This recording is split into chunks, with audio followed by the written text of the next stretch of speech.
Today we will study about the monotonic sequences.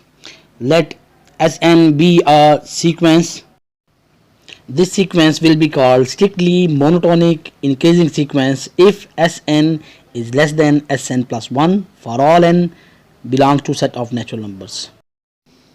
इस example में आप देख रहे हैं कि सीक्वेंस की हर अगली टर्म पिछली टर्म से ग्रेटर है. S2 is greater then S1, S3 is greater than S2. इस तरह से ये पूरी सीक्वेंस जो है अप टू सो ऑन आप देखते हैं कि हर अगली टर्म पिछली टर्म से ग्रेटर है. आइए सेट ऑफ नेचुरल नंबर को सीक्वेंस के तौर पर देखते हैं. इस सीक्वेंस में आप देख रहे हैं कि 2 is greater then 1, 3 is greater then 2, 4 is greater then 3, 5 is greater then 4.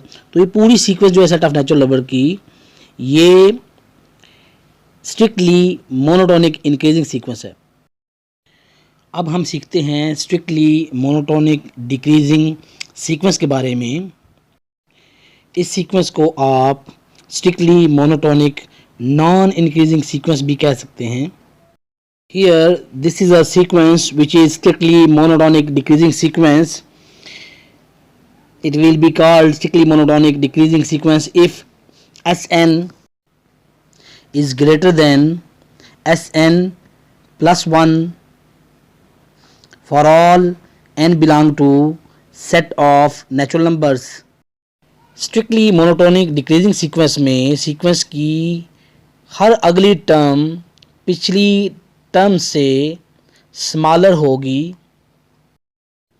जैसा कि आप ये सीक्वेंस देख सकते हैं कि S1 is greater than S2, S2 is greater than S3, S3 is greater than S4 dot dot. ये जो सीक्वेंस है ये स्ट्रिक्टली मोनोटोनिक डिक्रीजिंग सीक्वेंस को रिप्रेजेंट कर रही है.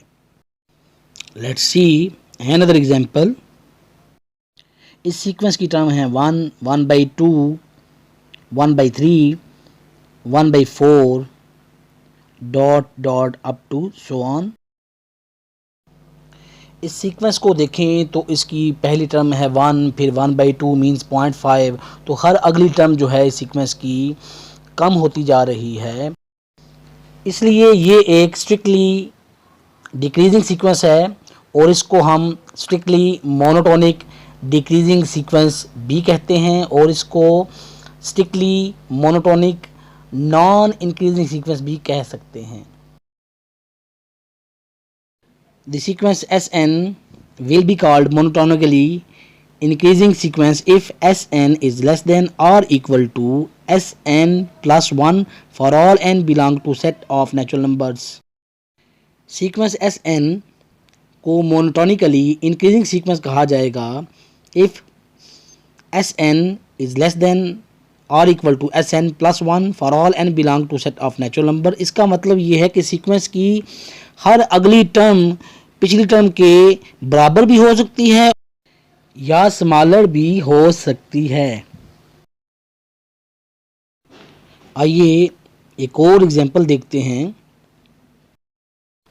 इस सीक्वेंस की टर्म्स कुछ ऐसे लिखी जाएंगी. S1 is less than or equal to S2 is less than or equal to S3 is less than or equal to S4 dot dot up to so on. इस एग्जांपल में देखें 1 के बाद 2 आया, 2 के बाद फिर 2 आया. तो ये बता रहा है कि अगली टर्म सीक्वेंस की ग्रेटर भी हो सकती है या इक्वल भी हो सकती है. अब हम मोनोटोनिकली डिक्रीजिंग सीक्वेंस के बारे में जानते हैं कि Sn मोनोटोनिकली डिक्रीजिंग सीक्वेंस कहलाएगा if Sn is greater than or equal to Sn plus 1 for all n belong to set of natural numbers. इस एग्जांपल में आप देख सकते हैं कि S1 सीक्वेंस की फर्स्ट टर्म है जो कि greater than or equal to है S2 के, और S2 जो है ये बता रही है कि second term of this sequence first term of the sequence से स्मॉलर है और इक्वल भी हो सकती है. तो ये जो कंडीशन है ये बता रही है कि सीक्वेंस की जो टर्म्स हैं इनके दरमियान ये रिलेशन होगा कि सीक्वेंस की अगली टर्म पिछली टर्म से स्मॉलर होगी या फिर पिछली टर्म के इक्वल होगी. इस एग्जाम्पल में सीक्वेंस की टर्म्स हैं 4 4, 3 के बाद 3, फिर 2 आया, फिर 1 आया, फिर 1 आया।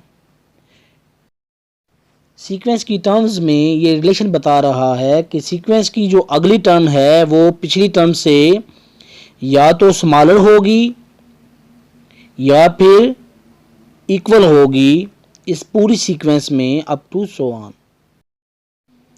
Like and subscribe my YouTube channel to get more videos on mathematics.